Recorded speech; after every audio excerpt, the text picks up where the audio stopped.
Let's take a look at this game now, here, just to discuss this final concept that we've introduced in a little bit more detail.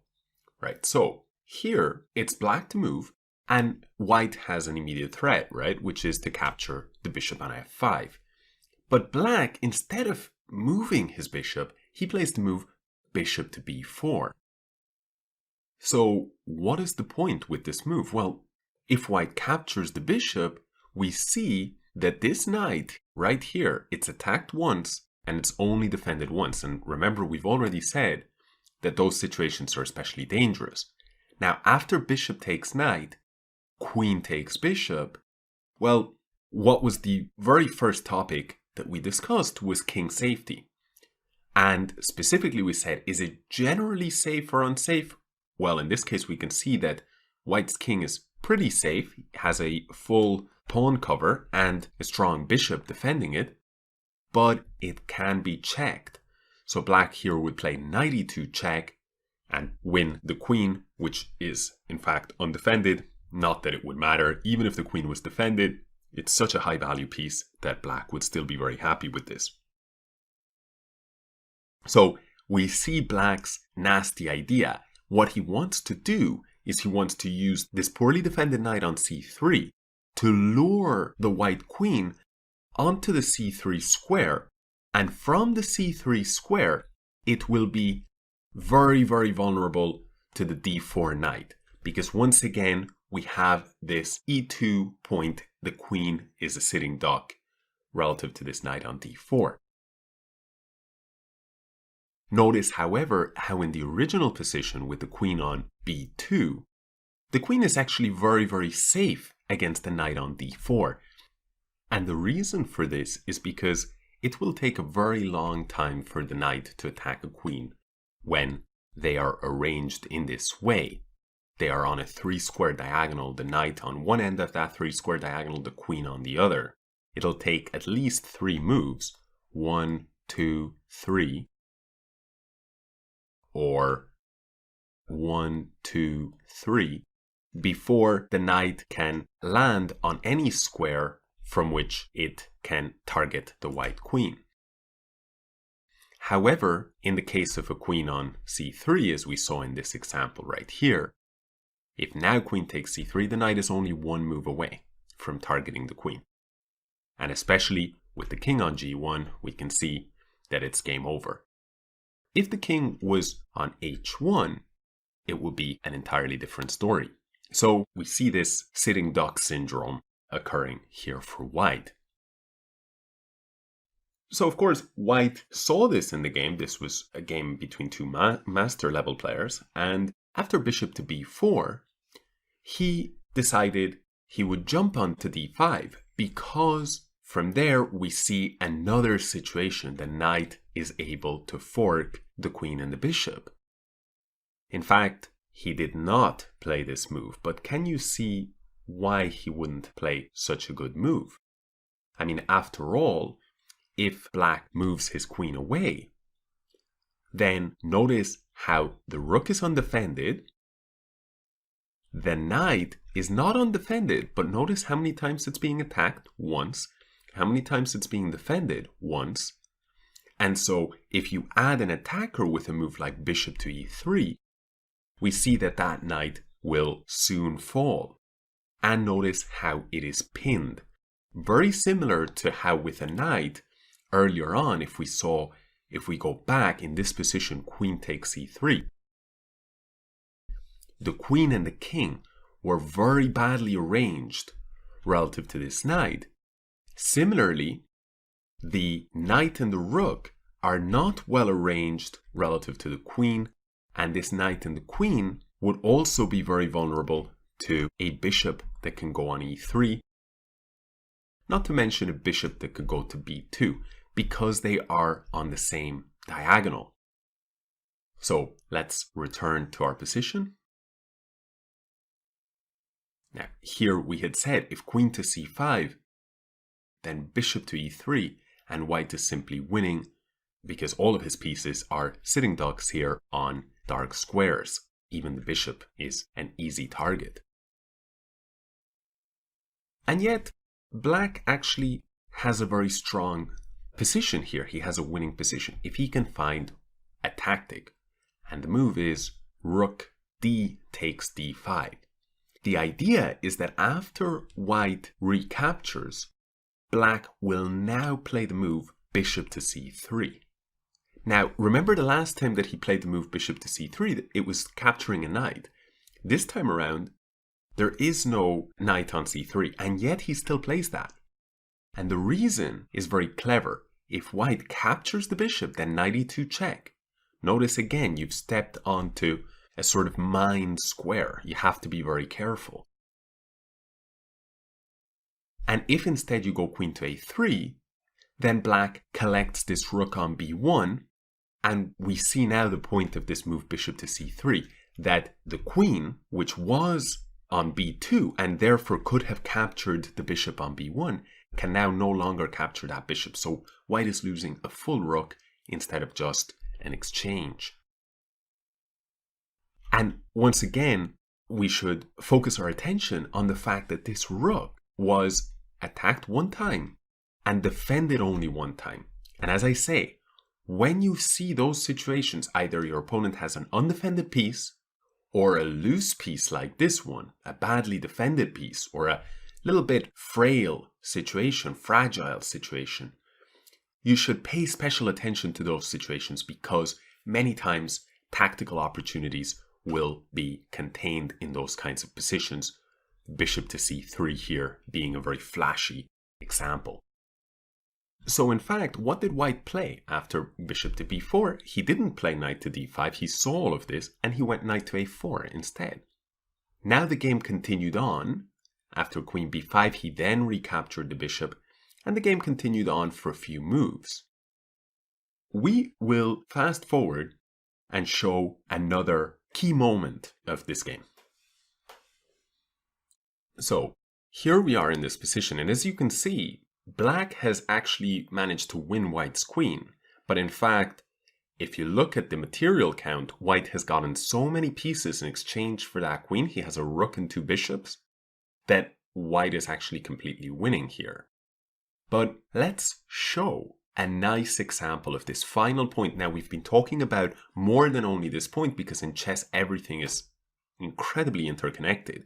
But to return to the final point, which was this sort of when pieces are sitting ducks, when pieces are lined up in a certain way, either if they're lined up on a diagonal, then they're going to be very vulnerable to bishops and also to queens. If they're lined up on files or ranks, then they'll be very, very vulnerable to a rook. Maybe you guys remember how earlier on we had this example with the king on c8. We originally set it on b8, then we shifted it to c8 in that crazy position with the pawn on a4 that eventually the pawn went to a3 and there was a knight on b2, and you guys maybe feel like I'm not making too much sense, but hopefully some of you guys remember this particular position.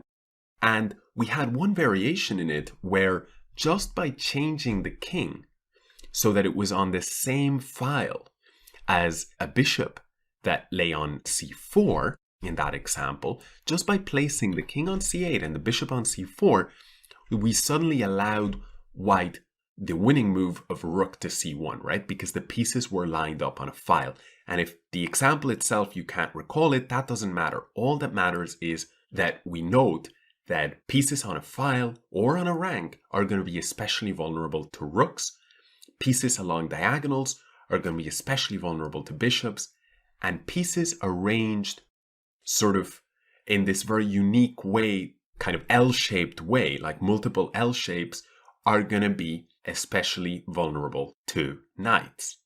And of course, pieces along both files, ranks, and diagonals are going to be vulnerable to a queen.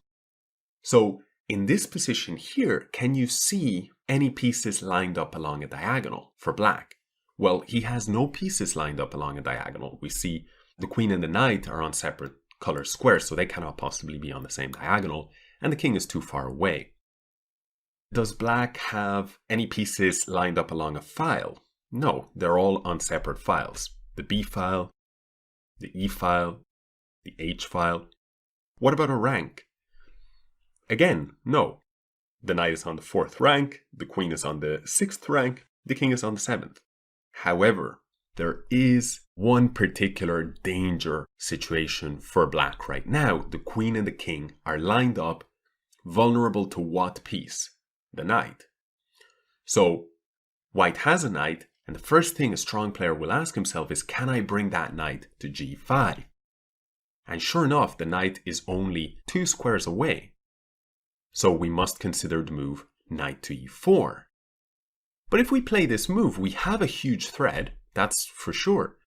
But our rook is left undefended. So can he not simply take our rook on d5? Well, in this case, the queen is no longer arranged in this dangerous situation, but it's in a new dangerous situation. The queen and the king here, what is the square? f6, right here. It's no longer g5, but f6 is winning the queen for free. Now, what if instead black captured the rook with his knight? Well, in this case, the queen remains on e6, and so knight g5, and it's game over. So because of all of this, we see that in fact the rook is what we would say immune. It's immune to being captured. Black in fact played the move queen to c8, and now, well, if we think about squares where the queen and the king are in trouble relative to a knight, we see that d5 is one of them, that's why the queen couldn't capture the rook. And we see that a square like e8 is also one of them, because knight f6 would fork the queen and king. And however, we can also see that if the queen was on d7, then knight f6 would once again fork the king and queen. So that's another dangerous square. So in fact, white uses this to play the clever move rook d7. Now, what happens? Well, if black captures the rook, then knight f6, game over. So black has to defend this undefended point, right? It may only be a pawn, but it's an important pawn. So black goes king to g8.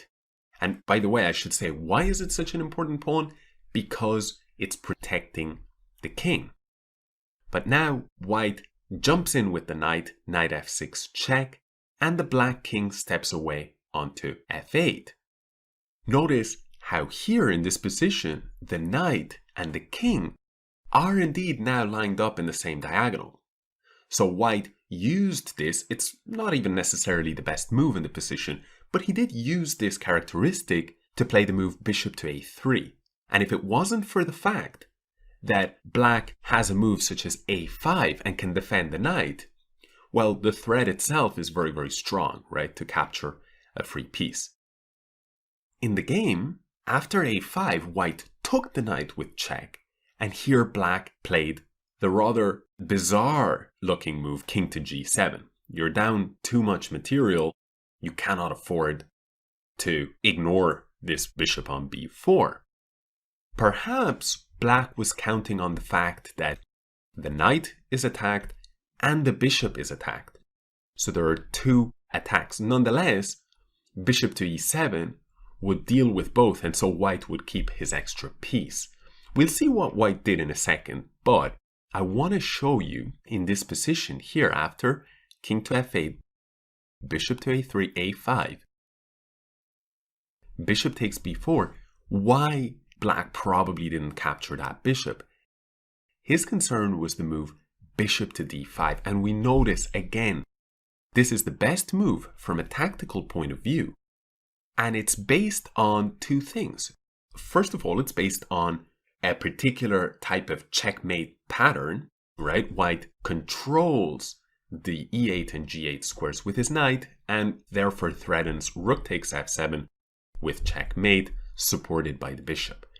That is the mating pattern.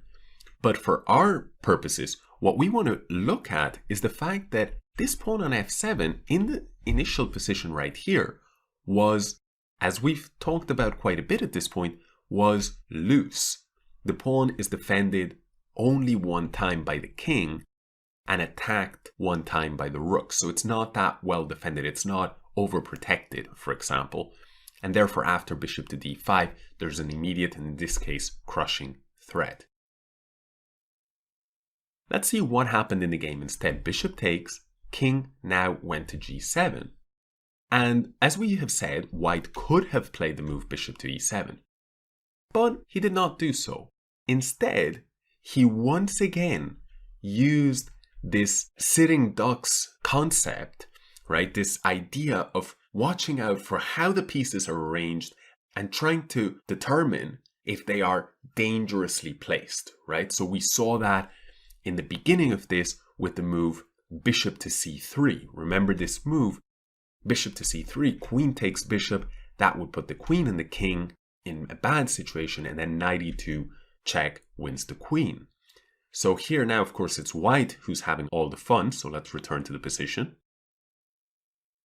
Well, now we see that the king and the queen, they're on different color squares, so they must be on the same color square for it to be possible to fork them with a knight or with either of the bishops, simply because, a knight can never fork two pieces. I don't know if you've ever noticed this, but a knight can never fork two pieces that are on different colors. You try and do so and you won't get very far. And similarly, a bishop cannot do that because a bishop is limited to only one set of squares, right? So only a queen or a rook can fork pieces on different color squares. So here black is down to only the queen as well as his king. So white played the rather clever rook to c7. And again, using the same idea that black cannot capture the rook because after knight e8 check, we have the same type of pattern that we've been discussing for the last while. So I should say how the game actually finished was queen went to d8, and now the threat is to capture the bishop, and also the knight on f6 is undefended. So white simply went bishop to c3, defending absolutely everything. Black struggled on for a couple more moves, but clearly white has so many pieces that there's nothing to be done. And after the move f4 check, in fact, black chose this moment to resign. But the result of the game is not what matters. What matters is the 4 main points that we've discussed in this section. So let's quickly recap the 4 points that we've talked about. The first one, king safety. Ask yourself, is my king or my opponent's king vulnerable in any general way? Is it a little bit unsafe? That can lead to tactics. Maybe the king in general is kind of safe, but there is one open line, like an open diagonal, or an open file or a rank, or it can be checked by a knight. Keep those possibilities in mind. So in other words, ask yourself, can my king be placed in check, or can my opponent's king be checked? After that, we look at undefended or poorly defended, in other words, loose points in any given position. That can be a piece, a pawn, sometimes even a square. It's very easy to focus on undefended points, but loose points, in other words, a point that is defended and attacked an equal number of times, many players neglect to focus on that. Afterwards, we commented on pieces that can be trapped. That usually happens in your half of the board or your opponent's half of the board, right? And it's a piece that has ventured too far into enemy territory. But not always. In the example that we showed, the queen was actually on the e5 square, the black queen, for those of you who recall. And the black queen on e5 was, in fact, in sort of on the border, but still in black's half of the board. And yet it was trapped. The fourth point is perhaps the trickiest point to actually implement into your own games, but I wanted to mention it anyway because I think it's very, very important. And that is looking at the relationship between the pieces and trying to figure out, well, is the queen and the king on the same file? Well, maybe I have a rook that can take advantage of this. Is the queen and the king on the same rank? And it doesn't have to be the queen and the king, of course. Any two pieces. Is the queen and the king on the same file? Well, in this case, we may be able to exploit that by using a rook, if we have one.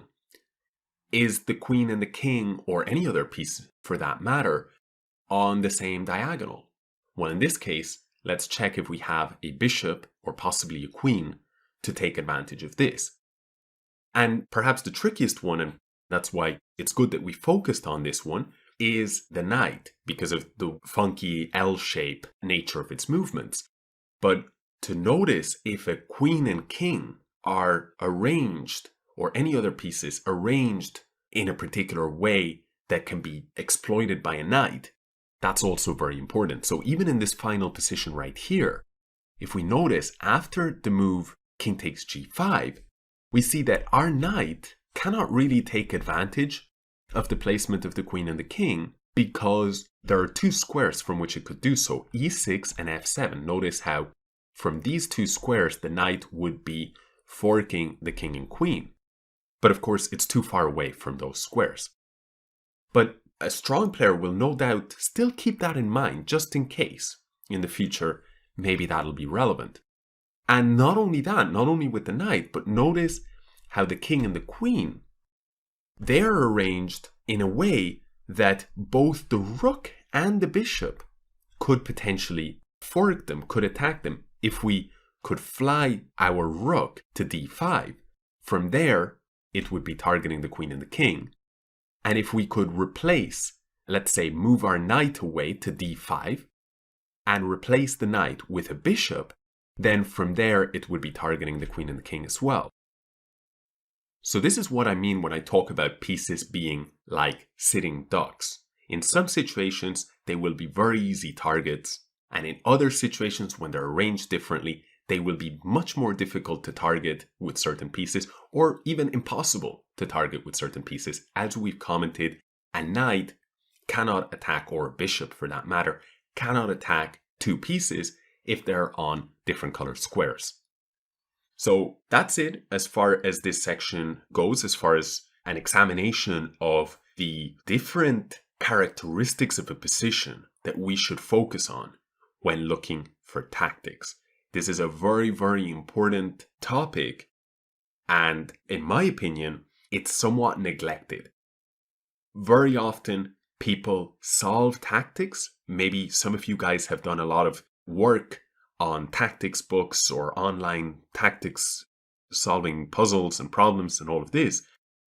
But it's important also to understand why certain positions are much more rich in tactical possibilities than others. And if you take this framework that we've spent quite some time looking at and sort of designing, if you take that and you begin to apply it to your games, you'll realize that many of your blunders and your opponent's blunders and your successful tactics or missed tactics, almost all of them, in fact, if not all of them, will be able to be categorized under this framework that we've outlined in this section. So I hope you enjoyed it, and I hope that you learned something new. And truly, I cannot recommend enough that you begin to focus not only on solving particular tactics, but also in understanding why those tactical possibilities, those tactical shots were there in the first place. That will greatly help your ability to defend against tactical threats and also to spot tactics. And the reason for this is because you will know when you should be on high alert. Whenever you see these characteristics in a position, it sort of gives you the map to try and figure out where exactly the shots may come from. So that's it as far as what to look for. Now we're going to talk about specific tactical themes one by one, so I hope to see you there.